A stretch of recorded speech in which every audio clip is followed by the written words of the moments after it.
Assalamualaikum warahmatullahi wabarakatuh. Ya, pertama-tama marilah kita panjatkan puji syukur atas kehadiran Allah Subhanahu wa taala yang dimana masih diberi kesehatan. Akhirnya kita bisa berkumpul atas undangan kami ya dari siswa PKG olahraga, yaitu program pengembangan profesi guru PJOK. Ya, di sini yang saya hormati dulu Ibu Kepala Sekolah, yang saya hormati Dewan Guru, dan juga yang hormati juga untuk diri saya, biar untuk semangat untuk menyampaikan materi yang akan saya sampaikan.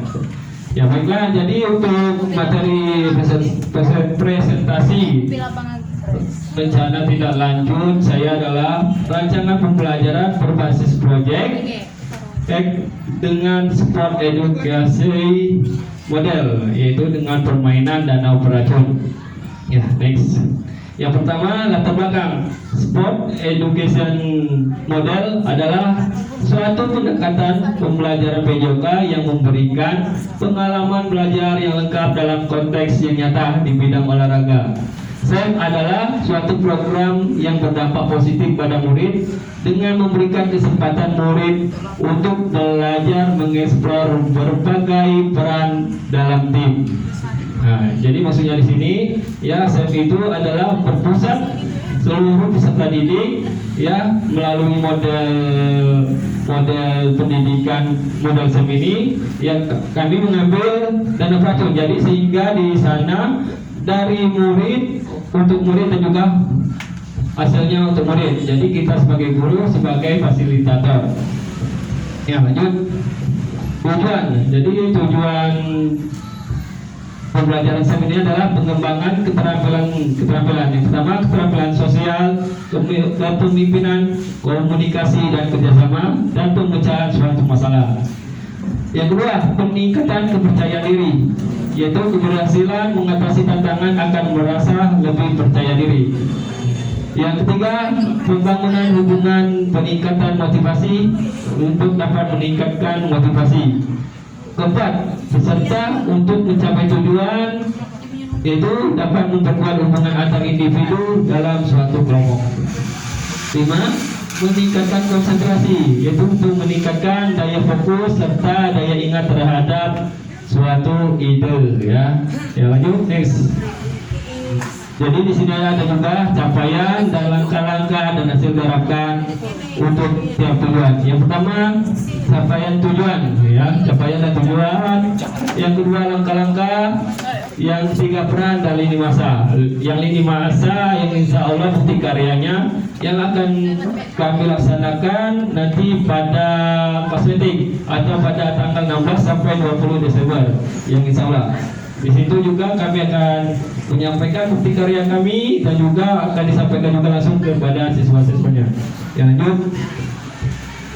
Selanjutnya, struktur program dan mitra dalam komunikasi belajar. Ya, yang pertama, kegiatan pembelajaran SEM masuk dalam pembelajaran kurikuler. 2. Murid yang dilibatkan yaitu murid kelas 5 dan 6. Penggalan baik laki-laki maupun perempuan untuk kelas 1 dan 3 sebagai peserta. Waktu pelaksanaan yaitu pada akhir semester pertama, yaitu pada class meeting ya, tanggal 16 sampai 20 Desember 2024. Yang keempat, penanggung jawab adalah kepala sekolah komunitas belajar atau KOMBEL yang menjadi penggerak, yaitu KOMBEL SN3 yang terdiri dari guru PJOK, guru kelas 6, guru kelas 5 dan guru kelas 4 yang berperan sebagai pengarah untuk publikasi dan melakukan live streaming menggunakan media sosial atau berkolaborasi dengan wali kelas sebagai koordinator masing-masing kelas. Yang kelima, kepanitiaan peserta dan pihak yang terlibat berasal dari murid dan juga beberapa rekan sejawat. Ya, selanjutnya pernyataan tentang kapasitas yang dimiliki atau sekolah, yaitu yang pertama aset manusia. Aset manusia yaitu kepala sekolah, guru, dan juga murid. Yang kedua, aset finansial meliputi pembayaran dengan batasan tertentu dalam rencana pelaksanaan kegiatan. Yang ketiga, aset sosial. Kegiatan ini ditujukan untuk menciptakan etos bekerjasama, saling percaya, dan rasa tanggung jawab mengenai rencana kegiatan. Yang keempat, aset agama, menciptakan ruang dalam bentuk saling menghargai satu sama lain. Kelima, aset fisik, ya, sekolah memiliki fasilitas halaman sekolah yang memadai dalam rencana pelaksanaan kegiatan. Yang terakhir, aset alam, yaitu kegiatan ini ditujukan untuk mengenal lingkungan sekitar dengan sarana pelaksanaan kegiatan pembelajaran yang menyenangkan. Ya, rencana evaluasi. Jadi ada tahapan dalam implementasi SEM dalam sebuah pembelajaran, yaitu beberapa hal yang harus dievaluasi. Yang pertama, tujuan pembelajaran, yaitu ketercapaian tujuan pembelajaran SEM. Dua, umpan balik murid, ya, pengalaman pembelajaran SEM dan mengumpulkan pendapat melalui refleksi. Yang ketiga, refleksi guru, yaitu refleksi terhadap perencanaan, pelaksanaan, dan pengelolaan SEM. Evaluasi kinerja tim, melihat kolaborasi antar murid dan kerjasama tim dalam SEM.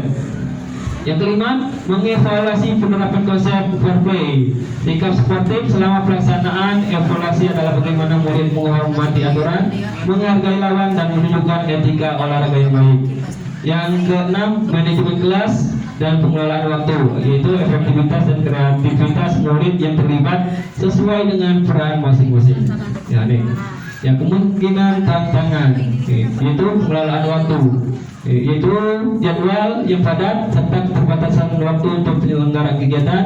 Faktor cuaca, yaitu lapangan dokter, dan motivasi peserta, yaitu motivasi peserta dapat menjadi tantangan jika mereka mengalami kegagalan maupun kelelahan selama pelaksanaan kegiatan.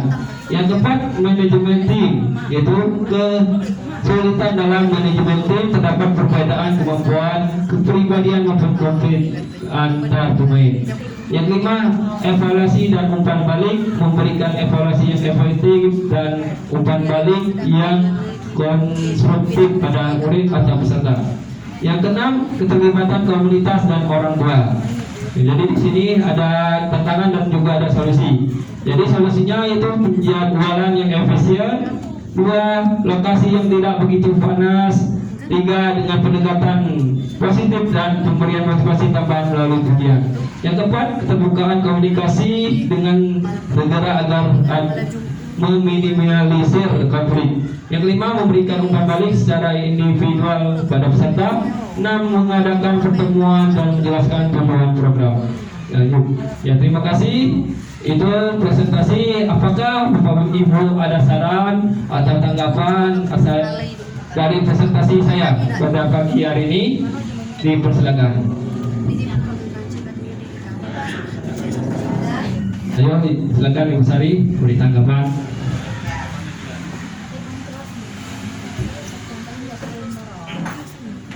Baik, Assalamualaikum warahmatullahi wabarakatuh. Sebenarnya sudah sangat terkesan dalam sangat lanjut yang Bapak Septian paparkan presentasinya.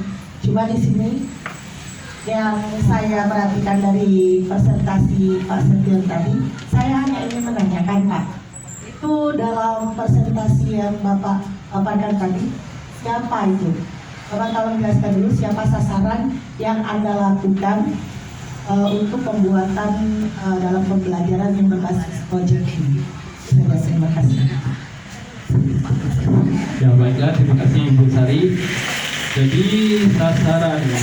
Jadi sasaran yang pertama adalah itu peserta murid atau siswa, yang dimana di situ siswa juga untuk memprogramkan ya kegiatan ya seperti dalam racun tadi, mereka menjadi panitia dan juga adik-adik kelasnya menjadi peserta dan juga segala pelaksanaan dilaksanakan oleh peserta didik.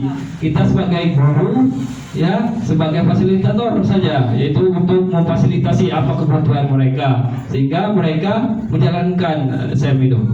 Ya, bagaimana Ibu Sari? Ya, terima kasih. Ada yang lain saran atau tanggapan? Ya, silakan Pak Mul. Ya, Pak Mulyadi.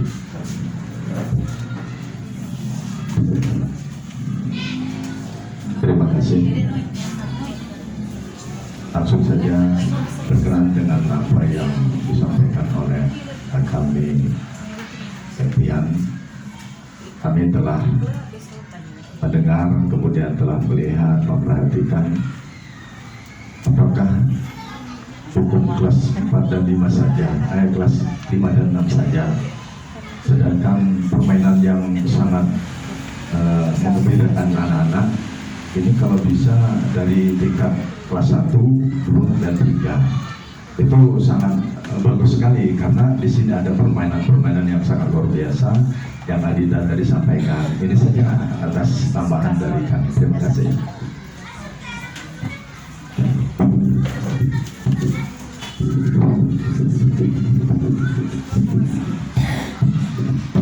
Ya, terima kasih atas tanggapan Pak Mulyadi. Ya, di sini kenapa kami memilih kelas 4, 5, dan 6 itu mereka sudah bisa membentuk suatu kelompok, ya, di mana di situ ya siswa itu membentuk suatu kelompok seperti membentuk panitianya, sehingga mereka yang menjalankannya Pak. Kalau kita mengajak ke 1, 2, 3 kan belum bisa ya menjalankan suatu model pembelajaran STEM itu Pak. Nah, apalagi kelas 1, 2, dan 3 kelas awal seperti itu. Ada lagi? Bu Olivia, silakan. Baik, terima kasih. Assalamualaikum warahmatullahi wabarakatuh. Terima kasih atas waktunya. Yang tadi yang ingin kami tanyakan sudah ditanyakan sama Pak Mul, tapi kami menggarisbawahi yang penjelasan dari Pak Septian tadi. Untuk peserta itu adalah kelas 4, 5, dan 6.